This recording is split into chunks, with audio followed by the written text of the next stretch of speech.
안녕하세요. 대한뇌졸중학회 회장을 맡고 있는 가톨릭의대 신경과 김용재입니다.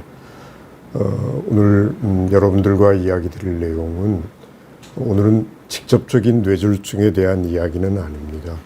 뇌과학이라는 것을 통해서 여러분들과 어떤 점을 같이 배울 수 있는지 이야기를 드려보려고 합니다. 위키백과의 뇌과학을 찾아보니까요, 이렇게 정의를 합니다. 그러니까 이 복합적인 기능과 구조에 대한 해석을 통해서 인간이 가진 가능성의 한계에 대한 답을 구하는 분야이다. 말을 굉장히 어렵게 써놓은 것 같아요.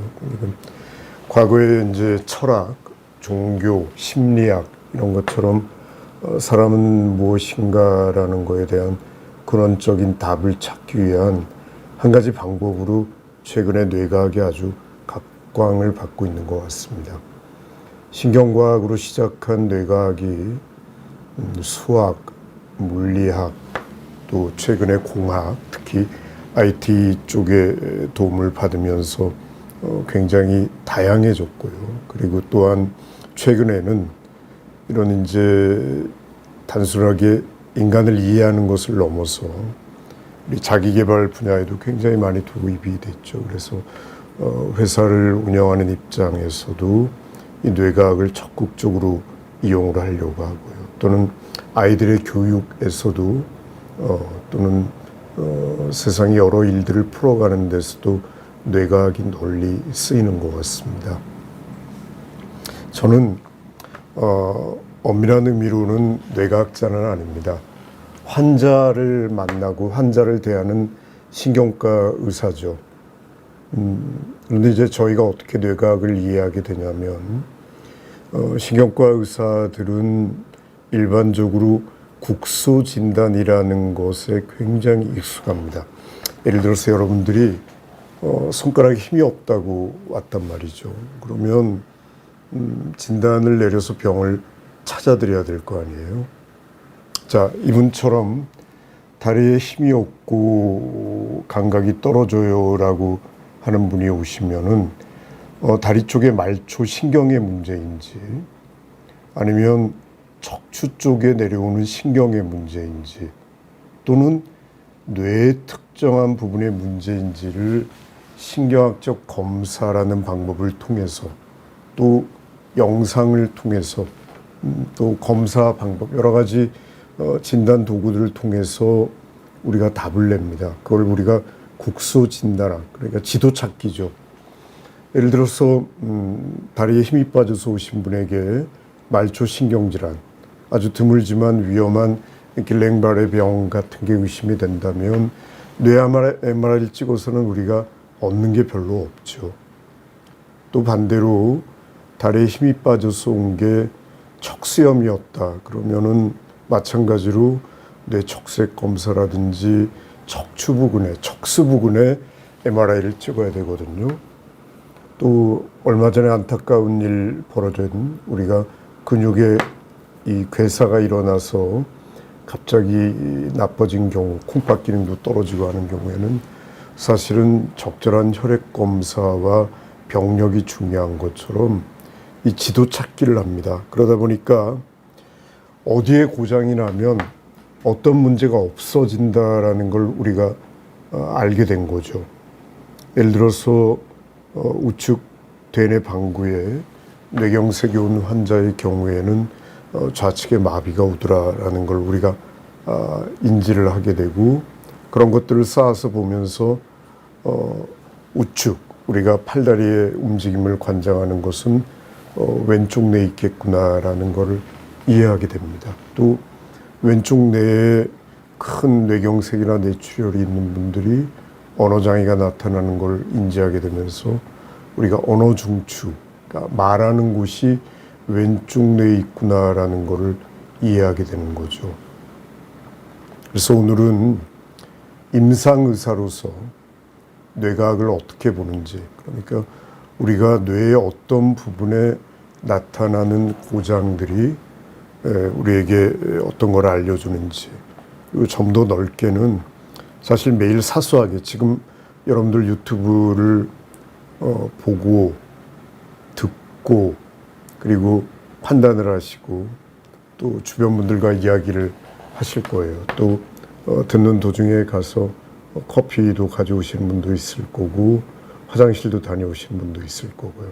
그러니까 이러한 것들이 사실은 이 자그마한 뇌 안에서 벌어지는 일들입니다.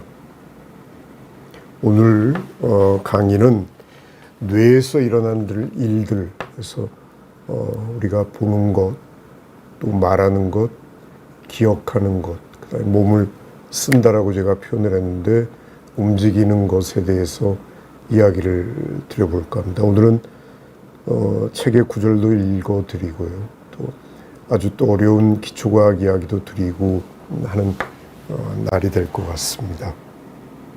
먼저 보는 겁니다. 지금 여러분들이 저를 보시는 것처럼. 그래서 몇 주 같이 만났던 분들은 저를 보고 지난주에 나왔던 그 사람이구나라고 아시는 분들도 있을 거고요. 제 환자분들이나 저를 아시는 분들은 저를 보고 김용재 교수네라고 인지를 하시는 분도 있으시죠. 근데 우리가 보는 게 뭘까요? 자, 책의 한 구절을 읽어드리겠습니다. 어느 날 학교에서 학생들이 자기 앞으로 다가와도 얼굴을 알아보지 못했다. 학생들이 말을 걸면 목소리를 듣고 그제서야 누구인지 알 수 있었다. 점점 상태는 심각해져서 눈앞에 아무도 없는데도 사람의 얼굴이 보이거나 가구의 장식을 향해 다정하게 말을 거는 식의 일들이 벌어졌다. 다행히 그에겐 남다른 유머 감각이 있었기 때문에 대부분의 일들은 모두들 웃어 넘겼다. 그랬다. 지금껏 그는 자신의 문제가 무엇인지 인식조차 하지 못했고 주변 사람들의 증언으로 어렴풋이 짐작만 하고 있었던 것이다. 내게는 아무런 문제가 없어요. 하지만 다른 사람들은 내 눈에 뭔가 문제가 있다고 생각하는 것 같아요. 쌤의 눈에는 아무런 문제가 없습니다. 하지만 시각을 담당하는 뇌 부분에 문제가 있네요. 늘 하던 일상적인 검사에서는 아무 문제도 발견하지 못했습니다. 처음으로 이상한 점이 눈에 띈 것은 반사 반응을 검사하기 위해 그의 신발을 벗기고 나서였습니다. 잠시 후 그에게 신발을 다 신으라고 했지만 그는 1분이 지나도록 신을 신지 않고 그대로 있었습니다. 좀 도와드릴까요? 뭘요? 누구를 도와주시겠다는 말씀이죠. 쌤이 신을 신는 건 말입니다. 참 이게 내 신 맞죠? 엉뚱한 것만 열심히 보던 그의 시선이 자기 발에 가서 딱 멈추었다. 아닙니다. 그건 쌤의 발이에요. 신은 저쪽에 있어요. 나는 이후 그에게 좀 더 시각적인 검사를 진행했으나 그의 시력에는 문제가 없었습니다. 자, 이 구절은 올리버 섹스라는 아주 유명한 신경과 의사이자 글을 잘 쓰는 작가이기도 하고요. 사회운동가였던 이 신경과 올리버 섹스가 쓴 아내를 모자로 착각한 남자에 나오는 구절입니다. 여기서 그는 이 환자는 손을 뻗어 아내의 머리를 잡고서 자기 머리에 쓰려고 했다 라는 겁니다. 그는 시력에는 아무도 문제가 없어요. 그런데 보는 물체를 이해를 못하는 겁니다. 그러니까 학생들을 보고 누군지를 모르고 목소리를 통해서만 누군지를 알 수가 있는 거죠. 사실 저희도 오랜만에 만나는 사람은 여러 가지를 우리가 판단을 하고 그 사람의 말투, 얼굴 모습 뭐 이런 걸 듣고 판단을 하기로 하지만 이렇게 명확한 우리가 정상적인 인지, 판단 능력에 문제가 생기는 것을 신경과 의사들은 결손이라는 말로 굉장히 자주 씁니다. 그러니까 신경기능, 그러니까 우리가 보거나 듣거나 말하거나 움직이거나 하는 이런 신경기능에 장애가 생기는 것을 의학적인 결손이라고 부릅니다. 그리고 사실은 아주 특정한 기능들이 고장이 나는 경우가 많아요. 그래서 이제 이런 기능 장애라고 부릅니다. 그러니까 말을 못하게 된다든지 또는 이 환자처럼 그러니까 눈뜬 장님이 되는 거죠. 그러니까 인식을 못하는 거예요. 그리고 기억 상실 같은 거 이런 것들이 다 우리가 바로 신경 기능, 뇌의 고장 때문에 오는 기능 장애입니다. 이것들은 모두 대부분 질병, 특히 이제 저는 30년 가까운 신경과 의사 생활하면서 바로 환자분들의 질병에서 나타난 이런 기능 장애를 통해서 뇌를 이해하고 이제 인간에 대한 이해를 넓혀오고 있는 거죠. 그러니까 환자분들이 저를 가르쳐 주신 겁니다. 물론 교과서에서 찾아보죠. 이런 환자를 만나면 어디에 병이 있었고 내 선배 의사들이 또 과학자들이 어떤 가르침을 줬나 찾아가면서 배우게 됩니다.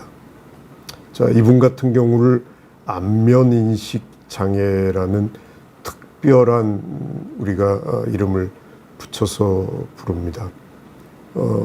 제 환자 한 분은 이 문제를 알게 된 것이 주차한 차를 못 찾아서 오시게 돼서 알게 된 분도 있어요.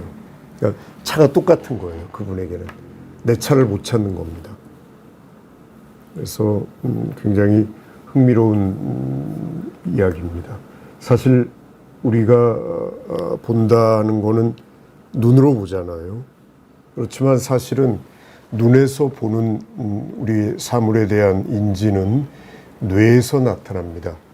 결국은 여러분들이 극장에 가면 영사기가 있고 스크린이 있잖아요. 그러니까 우리가 사물을 제가 보게 되면 이 눈을 통해서 이 정보가 뇌로 뒤로 전달이 됩니다. 그래서 이 뇌에서 바로 이러한 문제들이 나타나게 되는 거죠. 그래서 제 환자분인데 이분은 안과에 갔다가 오신 분입니다. 안과에 한쪽이 잘 안 보여서 그러니까 접촉사고를 내서 안과에 가셨고 안과에서 시야 검사를 했더니 이렇게 한쪽이 안 보이는 거가 발견이 된 거죠. 그래서 시야 검사 소견에서 이렇게 한쪽이 안 보이기 때문에 이거는 눈의 문제가 아니고 뇌의 문제입니다라고 의뢰가 돼서 오셨던 분이에요. 그래서 이분의 경우는 바로 이런 우리에서 눈에서 들어오는 정보가 인지되는 후대뇌 동맥 부위의 뇌경색 때문에 저에게 의뢰가 왔던 분입니다. 이분의 뇌경색의 원인은 심방세동이었던 걸로 제가 기억을 하고 있어요. 이렇게 우리가 본다라는 것도 사실은 뇌가 인지를 하는 겁니다. 그래서 우리가 보면은 우리 이 개와 늑대의 시간이란 말도 있잖아요. 그러니까 적과 친구를 구분하는 것, 좋은 것과 나쁜 것을 구분하는 것, 또는 저 사람이 나를 향해 화를 내나 아니면 반가운 표정인가라는 것을 구분하는 게 너무나 당연하다고 생각하지만 사실은 뇌 안에서 너무나 복잡한 과정을 통해서 일어나게 됩니다. 여러분들, 우리가 사람의 얼굴을 인지하는 과정이 이런 방식이라고 합니다. 그러니까 흔히 우리가 스캔한다고 그러죠. 말 그대로 스캔을 하는 거예요. 그리고 우리가 사물을 보고 우리가 나무가 있다라는 거를 보면은, 나무를 보면은 저게 뭐니라고 말을 하면은 사실은 눈을 통해서 우리가 나무를 보고 뇌 뒤쪽에서 나무라는 걸 인지를 하게 되죠. 시각 중추에서.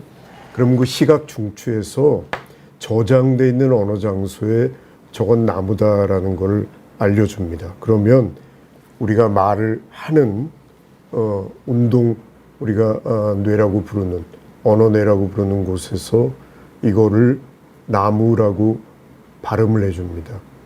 미국 친구들은 트리라고 하겠죠. 이런 복잡한 과정들이 우리에게 일어나는 겁니다. 이 시각 정보는 굉장히 중요합니다. 인간의 발달 과정, 이 시각이 얼마나 중요한지, 자, 라스크 동굴의 벽화 아마 초중 시절에 미술 시간에 배우셨을 거예요. 선사 시대의 동굴 벽화죠. 동굴 벽화를 보면 거대한 황소가 나옵니다. 설마 이 동굴에 황소를 끌고 와서 황소를 모델로 세워놓고 그러지는 않았을 거예요.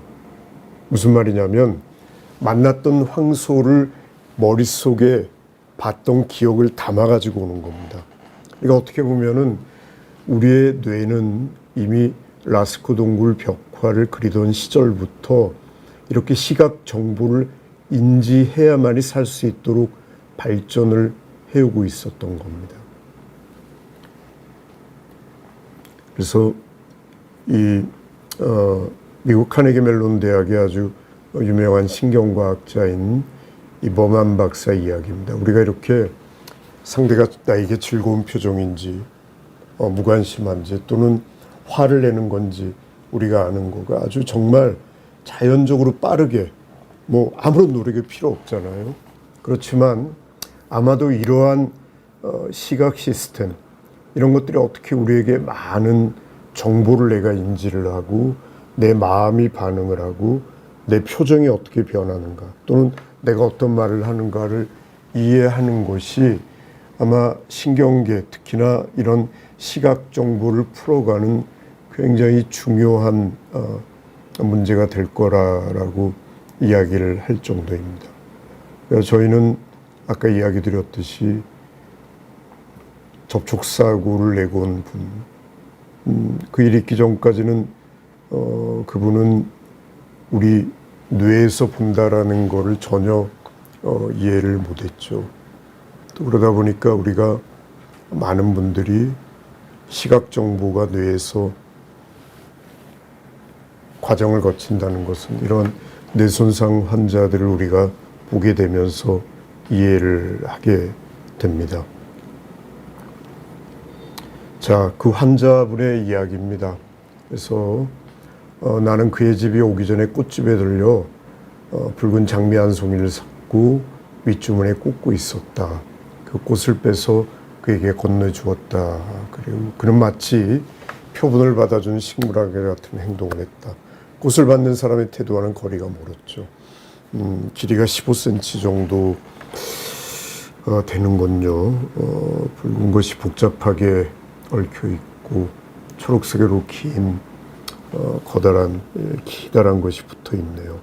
나는 맞장구를 쳤습니다. 맞아요. 그게 뭐 같나요? 뭐라고 꼭 꼬집어 말하기가 쉽지 않네요. 플라스틱 다면체 같은 대칭성은 없고요. 나름의 고차원적인 대칭성은 있을지 모르겠네요. 꽂힐지 모르겠네요. 라고 답을 준 겁니다. 바로 오늘의 이야기보다 바로 아내를 모자로 착각한 남자에 나오는 글입니다. 지금 여러분들이 보는 너무나 당연한 이 일상이 바로 사실은 뇌 안에 많은 도움, 그러니까 내 몸이 나를 도와주면서 우리가 지금 보고 있는 겁니다. 다음 말하다입니다. 세상의 모든 일은 말로 풀잖아요. 그러니까 천냥빚을 갚는 것도 말이고요. 싸움을 불러일으키는 것도 말이고 정치인의 무게를 감당하는 것도 말이고 또 외국에 나가면 가장 곤란한 것이 바로 언어이기도 하고요. 또 그 사람을 특징 짓는 것도 언어입니다. 말하는 태도, 즐겨 쓰는 단어, 억양, 목소리 모든 것들이 사실은 언어입니다. 그리고 이 언어를 통해서 우리는 서로 간에 이렇게 이해를 하게 되죠. 일전에 뇌졸중의 중요한 증상의 하나가 이 언어장애, 작게는 발음장애, 크게는 이 실어증이라고 말씀을 드렸을 겁니다. 그래서 이 실어증이라는 거는 다시 말해서 입으로 소리를 내는 구조의 이상은 전혀 없어. 그러니까 여기를 다쳐서 말을 못하는 건 실어증이 아니죠. 그러니까 소리를 내는 것은 가능하나 내용이 담긴 언어를 표현하고 이해하는 좀 더 고위 단계의 문제가 발생하는 것을 실어증이라고 합니다. 후천적으로 갑자기 이런 기능적인 문제, 아까 결손이, 언어의 결손이 생기는 것을 우리가 실어증이라고 이야기를 하죠. 실어증을 이야기할 때는 우리가 좌뇌, 우뇌를 반드시 이야기를 합니다. 우리의 특히 아이들을 키우는 엄마들이 가장 잘 아는 문제인 것 같기도 하고요. 왼쪽 뇌와 오른쪽 뇌는 다릅니다. 그래서 왼쪽 뇌는 주로 우리가 언어에 관련이 되고요. 숫자를 센다든지 또 논리적인 사고를 한다든지 과학적인 판단, 그리고 오른쪽 손으로 움직이는 기능을 합니다. 우뇌는 반대죠. 그래서 어떤 3차원적인 공간력을 판단하고 또 예술적인 능력에서 굉장히 중요한 역할을 하고 음악을 인지하고 하는 것도 다 우뇌가 큰 역할을 합니다. 그러니까 흔히 말하는 감성적인 면을 우뇌가 담당하고 논리적인 면을 좌뇌가 담당한다고 이야기를 합니다. 그리고 대부분의 사람은 오른손잡이들은 왼쪽 뇌에 이러한 언어 중추가 있기도 한데요. 아주 드물게 일부 1, 2%의 사람들은 바로 우뇌 언어 중추가 있기도 합니다. 이거는 이제 왼손잡이, 오른손잡이에 따라서 조금씩 다르기도 합니다. 그래서 왜 이렇게 좌우뇌를 다르게 만들어줬을까요? 하나님이 우리를 만들 때 신기한 여러 가지 장치를 만들어 준 것 같습니다. 그래서 이 두 가지, 그러니까 좌우에 이런 영역이 골고루 발달돼야만이 그야말로 이제 성숙한 인간, 인격체가 되겠죠. 우리 뇌는 이렇게 좌뇌에 언어 중추가 있습니다. 그래서 우리가 말을 이해하는 부분을 베르니케 영역 또는 감각 언어 영역이라고 하고요. 또 말을 하는 부분을 운동 영역, 브로카 영역, 운동 언어 영역이라고 부릅니다. 그래서 운동 영역에 이 뇌손상이 오게 되면 그야말로 말을 더듬고 단어를 못 찾습니다. 이름이 어떻게 되세요? 라고 물어보면 이렇게 이야기를 하죠. 그런데 비욘디 씨 맞으세요? 그러면 고개를 끄덕입니다. 그런데 베르니케 영역에 뇌졸중이 오신 분을 만나면 안녕하세요. 성함이 어떻게 되십니까? 그러면 오늘 날이 좋은데 나는 아픈 데가 없고 이런 식으로 이야기를 하십니다. 성함이 비욘디 씨 맞으세요? 물어도 딴소리만 계속합니다. 그런데 또 많은 환자들은 전실어증, 그러니까 언어를 이해하지도 못하고 말을 하지도 못하는 상황이 벌어집니다. 이런 것들이 다 뇌경색이 생기면서 갑자기 또 뇌출혈이 생기면서 갑자기 오기 때문에 환자나 보호자들이 굉장히 당황을 하게 돼요. 베르니케 영역의 뇌경색이 갑자기 왔던 50대 사업가 분이 있었습니다. 그러니까 마비 같은 건 전혀 없었어요. 오로지 횡설설한다고. 그분은 처음에 가족들이 해서 정신과로 입원을 했다가 정신과에서 뇌사진을 찍고 저에게 뇌경색으로 의뢰가 됐던 분입니다. 문제는 이분이 사업을 하다 보니까 은행 관리라든지 사업 플랜 또는 면담, 상담 같은 게 전혀 되지를 않았어요. 6개월 뒤에 어느 정도는 돌아왔지만 굉장히 초기에 당황스러웠던 기억이 납니다. 그리고 이 언어 능력이라는 거는 사실 어린아이 때는 이렇게 섬처럼 각 핵심적인 능력들만 우리가 타고나지만 점점 사용을 하면서 이런 회로들이 만들어집니다. 그래서 이제 우리가 신경망, 신경회로라고 부르는 거는 시각, 언어, 기억, 운동 모든 면에서 이렇게 쓰면서 새로운 길들이 자꾸 만들어지게 돼 있습니다. 이런 것들이 이제 도입이 되면서 우리 어린이들이 조기 학습에 휘말리고 고생을 많이 하고 있죠. 자, 이제 기억 이야기로 좀 넘어가 보겠습니다. 나중에 저를 만난 분들이 너 그때 그런 이야기 했지라고 기억을 하고 오시기 때문에 상당히 말하는 것이 조심스럽습니다. 자, 기억이라는 거는 우리 인간에게 굉장히 고유한 영역입니다. 혹시 연배가 있으신 분들은 아니면 또는 영화를 좋아하는 분들은 블레이드 러너라는 아주 명작을 기억을 하실 겁니다. 미래를 그리고 있고 여기서 인조인간과 사실은 2019년은 지나갔네요. 인조인간과 우리가 인간을 구분하는 가장 중요한 내용이 여기서는 기억입니다. 그 중에서도 바로 어릴 때 어머니에 대한 기억을 물어보죠. 그러면 인조인간은 이 기억이 없습니다. 그러니까 메모리 칩처럼 기억을 저장하는 것은 가능할지 모르지만 우리 기억은 돌아보시면 어때요? 어린 시절 즐거웠던 기억, 그 다음에 점점 성인이 돼서 가졌던 기억, 그 다음에 사실은 어제의 일, 오늘 저녁 시간의 일, 이렇게 연속성을 가지는 인간의 기억이 사실은 인간의 특징을 지웁니다. 인간만이 기억을 하는 거죠. 그러니까 이 기억을 우리가 단순한 메모리, 그러니까 기억의 저장소가 아니고 연속성을 가지는 바로 기억이 인간의 가장 큰 특징이라고 볼 수가 있습니다.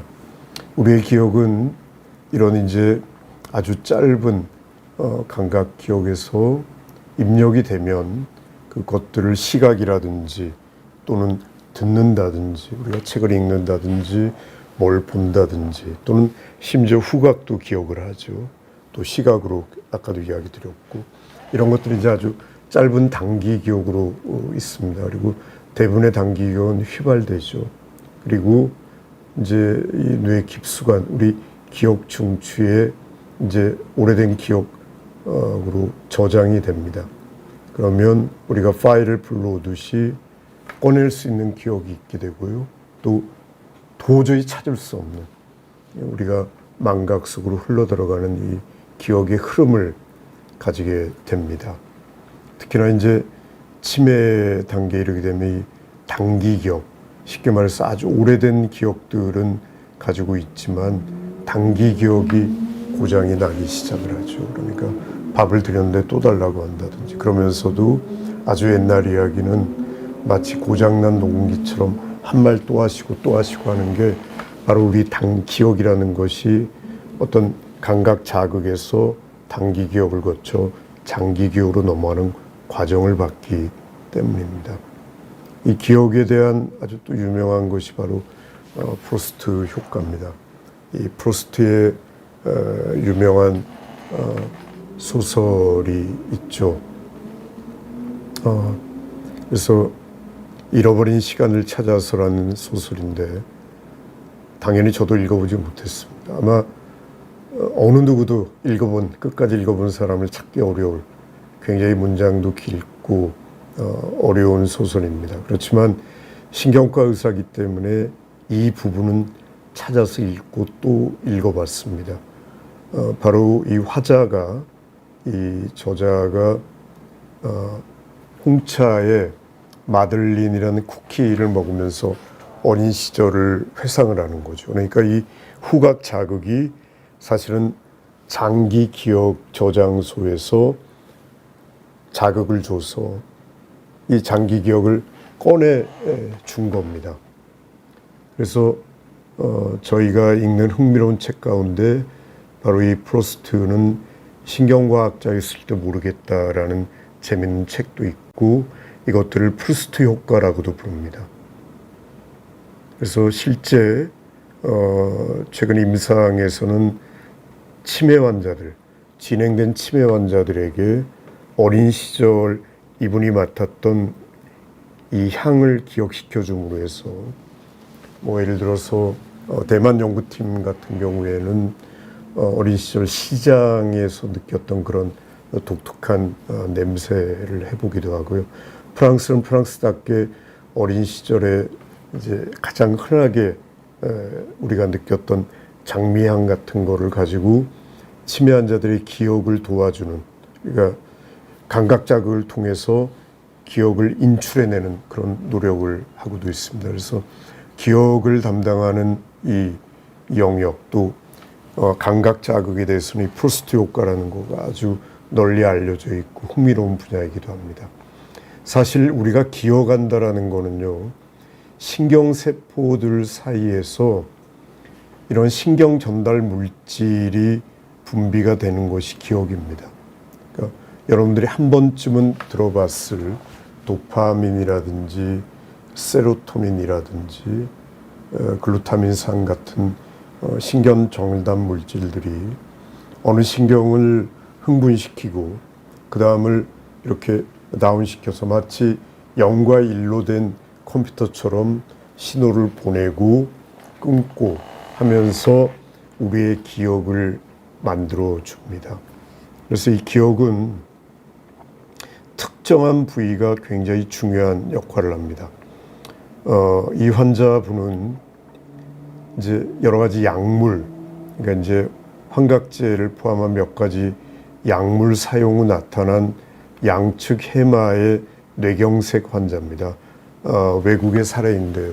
그래서 마약 복약 후에 코카인을 포함한 마약 복약 후에 이러한 양측의 뇌경색이 와서 갑자기 아무것도 기억을 못하는 그러니까 급성 기억장애 행동 이상으로 찾아온 분의 이 소견입니다.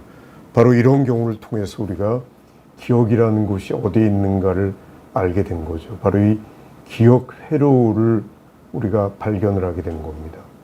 그래서 이런 해마를 중심으로 축대엽이라 부르는 뇌 옆쪽에 기억 회로가 담겨 있습니다. 그리고 이 기억을 담당하는 장소에는 엔그램이라고 부르는 기억이 저장되는 세포가 있는 거죠. 그리고 실제 기억이 활성화됐을 때 어떤가를 이렇게 우리가 전자현미경으로 이제는 볼 수 있는 시절에 이르렀습니다. 이 파페츠 회로라고 부르는 기억 회로는 신경과 전문의가 되는 시절에는 아주 고통스러운, 지난 시간에 말씀드렸듯이 제가 뇌간 부위의 그림을 칠판에 수없이 그려가면서 공부를 했듯이 이 파페츠 서킷을 정확히 그리고 이해하는 것이 신경과 의사의 첫걸음이기도 했습니다. 근데 이제는 이 회로 내에서 일어나는 이러한 분자 생물학적 회로들을 이제는 이해하게 되는 거죠. 바로 이러한 기억이 고장나는 것이 바로 치매입니다. 오늘 질문 가운데 강나영님 물어보신 치매 말기에 이런 가족들을 잘못 알아본다고라는 질문도 주셨는데, 결국 이 부분은 우리가 말씀드린 모든 기억 장애가 함께 있는 거죠. 아까 보셨던 인출 장애, 그러니까 감각을 우리가 자극이 들어오면 이것들이 눈을 통해서 시각 중추에 이르르고 이것들을 해석을 하는 능력이 있어야 되는데 이게 떨어진 것도 있고요. 또 우리가 누구를 보면은 그거를 기억을 해서 이게 누구인지, 가족인지 모르는 사람인지 꺼내는 이 과정 전체가 이제 치매가 되면서 처음에는 알아보다가 광범위하게 뇌 기능이 떨어지면서 이런 것들이 떨어지게 됩니다. 다시 강의로 돌아가겠습니다. 이 치매에 대한 그동안 여러 치매 강의를 들으셨겠지만 사실 치매가 처음으로 기술이 된 것은 그렇게 오래되지는 않습니다. 1906년도에 알츠하이머 박사라는 알로이스 알츠하이머는 독일 의사죠. 독일 의사가 이 증례를 여자 환자분의 증례를 이야기합니다. 그래서 환자 이름이 바로 이 디터라는 환자인데요. 굉장히 빠르게 51세인데 기억장애가 빠르게 진행하고 남편의 부정을 의심하고 자기가 어디 사는지 모르고요. 물건을 끌고 다니며 감추고 누가 자기를 살해한다고 무서워하고 한밤중에 소리를 지르고 환시환청이 생깁니다. 그러니까 지금 말하는 치매의 핵심, 그러니까 바로 우리가 기억장애에 더해서 일상생활 수행 능력이 떨어지는, 그러니까 기억만 떨어지는 것을 우리가 치매라고 부르지는 않거든요. 여기에 일상생활을 제대로 수행하지 못하는 것이 바로 치매고, 지난 시간에 말씀드렸던 혈관성 치매처럼 예방이 가능한 것도 있지만 지금 가장 어렵고 힘든 것이 바로 알츠하이머 병입니다. 그런데 이 알츠하이머 병의 원인이 되는 부위도 어느 정도 알려져 있고, 알츠하이머 병의 가장 중요한 신경 전달 물질이 아세틸콜린이라는 것까지는 우리가 알았는데, 그 이후에 아직은 심지어 알츠하이머 치료제로서 이런 항체, 아세틸콜린에 대한 이 항체까지 우리가 만들어내고 있지만 그 이유는 아직은 큰 변화를 가지고 있지 못하고 있습니다. 자, 몸을 쓰답니다. 사실 우리가 걷는 거는 너무나 당연하지만 간단한 일은 아닙니다. 자, 저기에 내가 문을 열고 이제 나가야 되겠다라고 하면은 사실은 뇌에서 우리 뇌 가운데 조금 뒤쪽에 운동 중추가 있습니다. 여기서 신호를 보냅니다. 그러면 그 신호가 뇌를 중요한 뇌 안에 있는 운동 중추를 지나서 척추를 지나서 그 다음에 떠나면서 이제 신경을 타고 내려가죠. 그렇게 된 것이 이제 신경을 따라서 팔과 다리의 근육을 움직이게 하는 것이 사실은 우리 몸의 움직임입니다. 그래서 이 움직이려면 뇌, 그러니까 움직임의 중추, 발전소가 움직이지 않으면 움직일 수가 없어요. 그래서 정말 우리 마음의 문제, 그러니까 꼼짝달싹 하기 싫을 때도 어떻게 보면 이런 것들이 크게 지배하는 것일지도 모르죠. 지난 시간에 제가 장금증후군 이야기, 강금증후군 이야기를 드렸으면서 잠수정과 나비라는 책 이야기를 잠깐 드렸을 겁니다. 이 책에 보면 바로 이제 뇌간, 그러니까 우리 몸의 운동신경이 모두 모아져서 내려가는 부위에 큰 뇌경색이 왔었죠. 이분은 그러다 보니까 몸은 머리끝부터 발끝까지 마비된 상태, 그렇지만 의식은 유지가 되고, 그러니까 환자가 마치 내부로부터 감금당한 상태라고 부르기 때문에 락틴, 자물쇠가 잠겼다라고 표현을 한 겁니다. 그래서 환자는 자기가 마치 깊은 바닷속 잠수종에 갇힌 것 같고 본인은 나비처럼 날아가고 싶다고 그랬죠. 실제 책이 나오고 얼마 안 있어서 이 저자는 정말 나비가 되어서 날아가게 됩니다. 그래서 영화의 장면입니다만 이렇게 움직일 수 있는 건 오로지 왼쪽 눈꺼풀밖에 없습니다. 뇌손상을 입은 많은 환자들이 동공을 감고 뜨는 게 안 되기 때문에, 특히나 감는 게 안 되면 각막이 상하기 때문에 이분의 경우는 아예 이렇게 꼬매버린 거고요. 목에는 가래를 못 뱉어내기 때문에 여러분들 가끔 보시는, 병원에 가면 보는 가래를 뽑아내기 위한 기관 절개술을 한 상태입니다. 그리고 삼키지를 못하니까 바로 위에는 바로 이런 연화 시기를 주기 위한 식사 영양 공급관이 꽂혀 있고요. 물리치료를 해주는 장면이 나와 있습니다. 그러니까 뇌가 고장이 나면 지금 우리가 너무나 당연한 모든 것들이 망가지게 됩니다. 이분의 경우는 강금증후군이 오면서 다행히 다행이란 말을 쓰기는 너무나 불행한 경우지만 의식은 유지됐지만 바로 사제의 움직임을 아무것도 할 수가 없게 되는 거죠. 그래서 이 책에 읽어보면 일상의 소중함에 대해서 아주 긴 글을 쓰고 지난 날들에 대한 후회에 가득 찬 이야기들도 나오게 됩니다. 자, 앨런 머스크 하면 무슨 생각이 떠오르십니까? 아마 주식 생각을 하는 분들이 제일 많을 거고요. 또 전기차 생각도 하고 괴짜라고 생각을 하는 분들도 있을 텐데, 앨런 머스크가 하는 것이 최근에 하는 것이 브레인 칩이죠.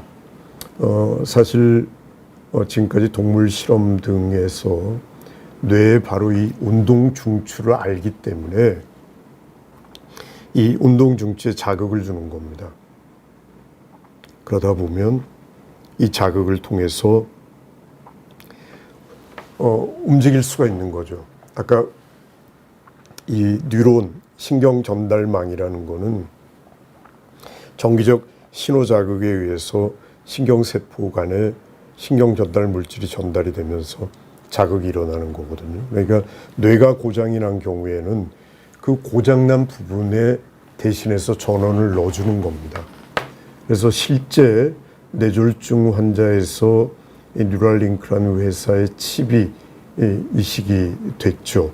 그러니까 앞으로 어떻게 될지는 지켜봐야 되지만 이런 이제 뇌과학, 신경과학의 발달이 앞으로의 우리를 어떻게 바꿀지, 물론 이제 지금 비욘디 채널의 구독자나 저나 많은 경우는 질병에서 특히나 마비를 가진 분들 또는 치매로 어려워하는 분들, 이런 분들을 어떻게 고칠 건가, 또는 정신계 질환을 가진 분들의 어떤 도움을 줄 건가가 큰 우리의 이야기입니다만은 어쨌든 세상을 바꾸고 있습니다.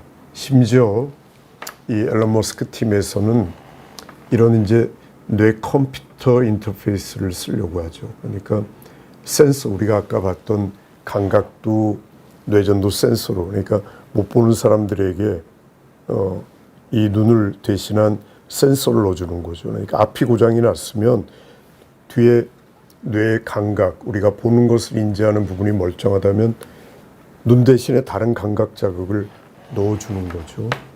또는 뇌 표면 전극을 통해서 아까 봤듯이 움직임이라든지 이런 것들을 하고, 이제 이런 것들이 최근에는 많은 병원들에 가면 경두계 뇌 자극술이라는 것도 어떻게 보면 이러한 것의 하나입니다. 그리고 이런 운동 중추 같은 것을 넣어줘서 이런 새로운 변화를 일으키려고 하는 노력들로 나오고요. 얼마 전에 넷플릭스에서 흥미롭고련 삼체라는 드라마에서 보면은 친구의 뇌만 떼서 보내죠. 뇌가 우주에서 길을 잃지만 결국은 뇌가 사람이다라는 것이 과학자들의 생각인 것 같습니다. 물론 뇌과학이 전부는 분명 아닙니다. 뭐 예전에 골상학이 있었고, 마치 손금을 보고 우리가 아는 거, 또는 점을 보고 인생을 점치는 거, 그런 게 다 맞지 않고, 심리학이 모든 걸 다 설명하지 못하고, 철학이 또는 의학이 다 설명하지 못하는, 그러니까 분명히 뇌가 가장 중요한 것은 분명합니다만은 뇌가 전부는 아닐 거라고 저는 지금은 믿고 있습니다. 왜냐하면 똑같은 뇌 손상이 일어난 분들도 다 다르거든요.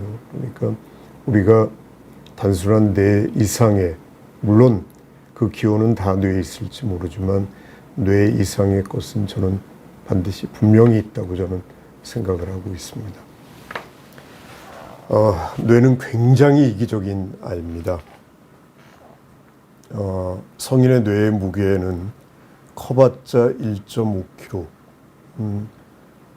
좀 체격이 작은 분들 한 1.23kg, 평균적으로 한 1.45kg 돼 있는 주름 모양의 정말 딱 이만합니다.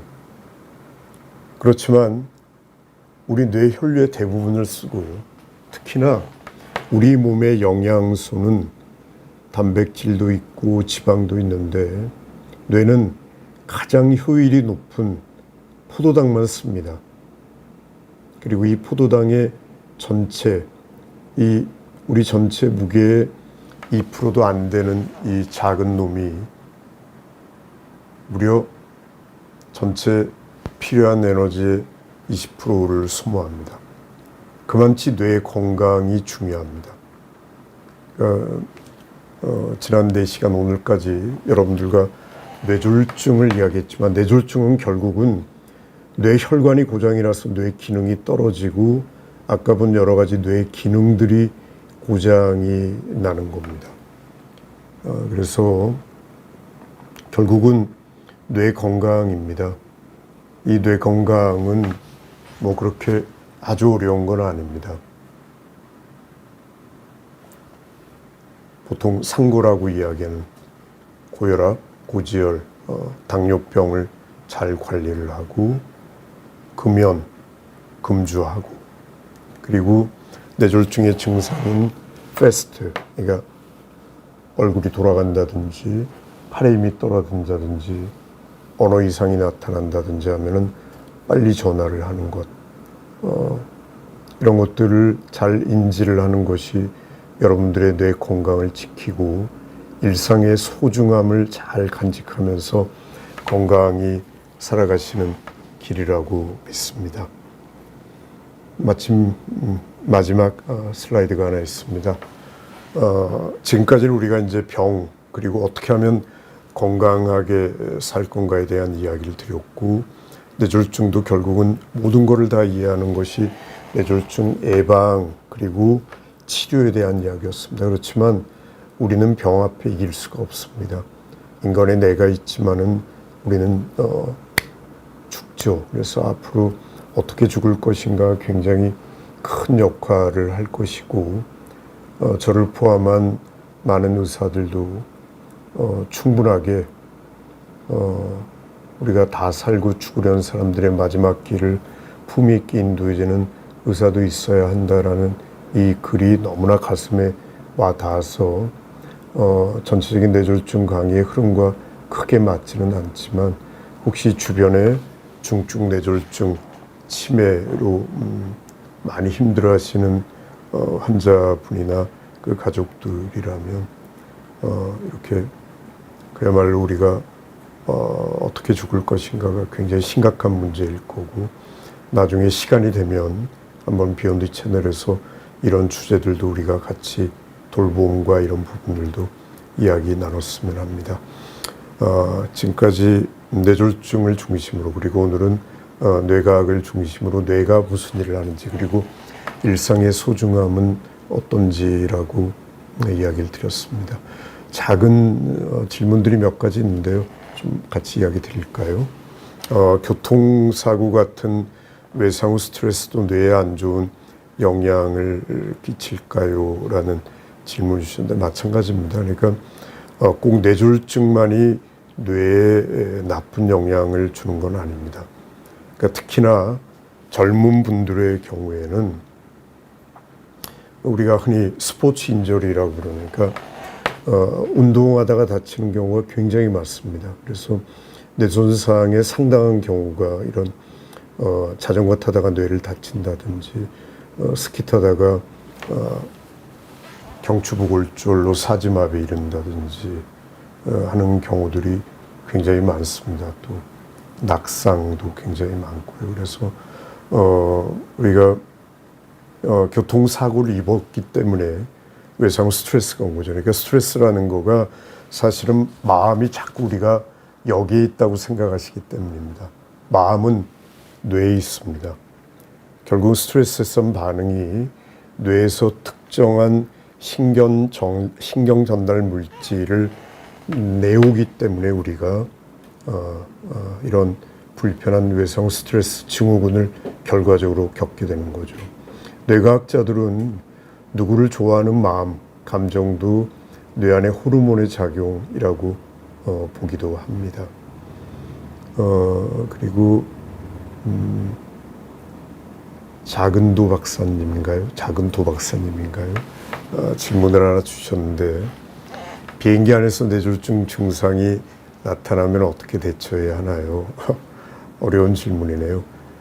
승무원에게 빨리 의사 선생님을 찾아달라고 하십시오. 저도 지난번 여행 돌아오는 길에 바로 이러한 이제 기내 여러분들 여행하다 보면 닥터 콜이라고 부릅니다. 의사 선생님을 찾는 방송이 나옵니다. 사실은 정말 제가 본 분이 이러한